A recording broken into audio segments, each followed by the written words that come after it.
ఆంధ్రప్రదేశ్ ప్రాజెక్టులు టీడీపీ హయాంలోనే ప్రారంభమయ్యాయని ముఖ్యమంత్రి చంద్రబాబు అన్నారు. అప్పటి ప్రధాని ఇందిరాగాంధీ సమక్షంలో నదీ జలాల పంపిణీకి ఒప్పందం జరిగిందని చంద్రబాబు పేర్కొన్నారు. పోలవరం ప్రాజెక్టు కాంగ్రెస్ అధికారంలో ఉన్నప్పుడు ప్రారంభమైందన్నారు. వెలిగొండ ప్రాజెక్టును తానే ప్రారంభించానని, ఉత్తరాంధ్రలో నీళ్లు అందుబాటులోని లేవని చంద్రబాబు అన్నారు.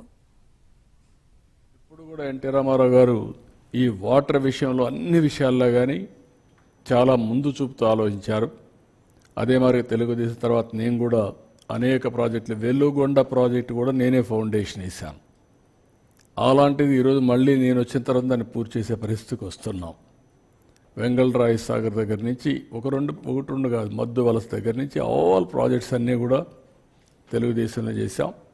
ఉత్తరాంధ్ర ప్రాజెక్ట్స్ అన్నీ తోటపల్లి నేనే ప్రారంభించాను, మొన్న వస్తే నేనే పూర్తి చేశాను. First time Telugu Ganga project NT Rama Rao garu ఆ రోజు నీళ్లు ఇవ్వాలి తమిళనాడుకు అందరూ చెప్పిన తర్వాత 3 రాష్ట్రాల 5 టీఎంసీ నీళ్లు ఇవ్వాలని ఆంధ్ర, కర్ణాటక, అప్పుడు సమైక్యాంధ్ర, మహారాష్ట్ర ముగ్గురు ఇవ్వాలంటే ఇందిరాగాంధీ సమక్షంలో ఒక అగ్రిమెంట్ జరిగింది.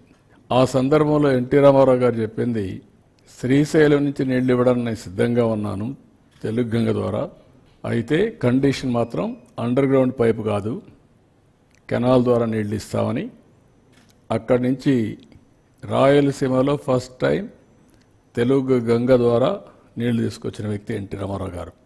ఈరోజు ఏ ప్రాజెక్టులైనా మీరు తీసుకుంటే అటు తెలంగాణ కానీ మిగిలిన రాష్ట్రంలో కానీ 90% ఆఫ్ ది ప్రాజెక్ట్స్ తెలుగుదేశమే స్టార్ట్ చేసాం, తెలుగుదేశం పార్టీనే పూర్తి చేస్తున్నాం. ప్రజెంట్ వాటర్ అవైలబిలిటీ 729 టీఎంసీ నీళ్లు ఉన్నాయి. 74% జనవరి 1కి నీళ్లు ఉండడం అనేది ఇది ఒక చరిత్ర. ఎప్పుడూ ఇది జరగలేదు. పంటలు అయిపోయిన తర్వాత, ఖరీఫ్ అయిన తర్వాత, రేపు రబీ వచ్చిన తర్వాత మొట్టమొదటిసారి ఖరీఫ్ కూడా అడ్వాన్స్ ఇచ్చేదానికి అవకాశం ఉంటుంది. వరదల కంటే ముందు, తుఫాను కంటే ముందు పంట తీసుకునే అవకాశం వస్తుంది. దాన్ని ప్లాన్ చేస్తున్నాం. ఇవన్నీ కూడా జరిగిన దానికి కారణం ప్రాపర్ మేనేజ్మెంట్ చేశాం. వరుణదేవుడు కరుణించాడు, వర్షాలు పడ్డాయి.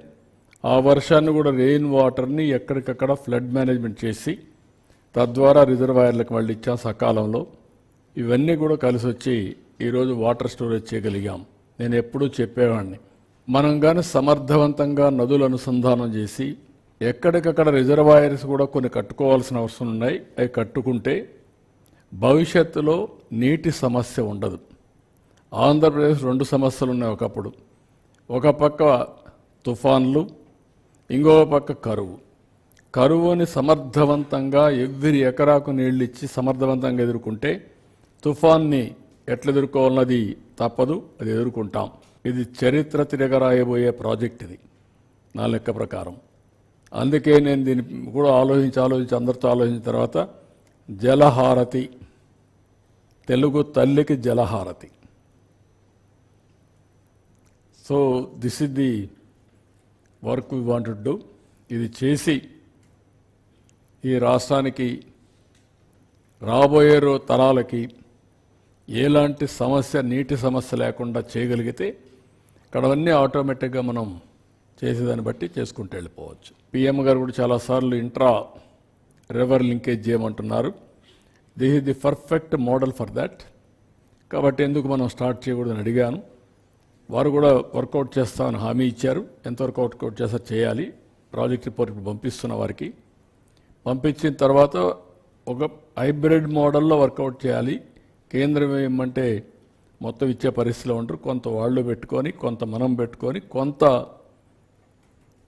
హైబ్రిడ్ మోడల్లో ఎవరైనా కానీ వచ్చి చేస్తానంటే అలాంటి ప్రైవేట్ పార్టీస్ కూడా ఒక 20-25 సంవత్సరాలకు రీపేమెంట్కి కానీ పోగలిగితే it is a game changer అవుతుంది. ఒకేసారి మనం పే చేయలేం. ఆదాయం కూడా ఫస్ట్ ఇయర్ నుంచే వస్తుంది.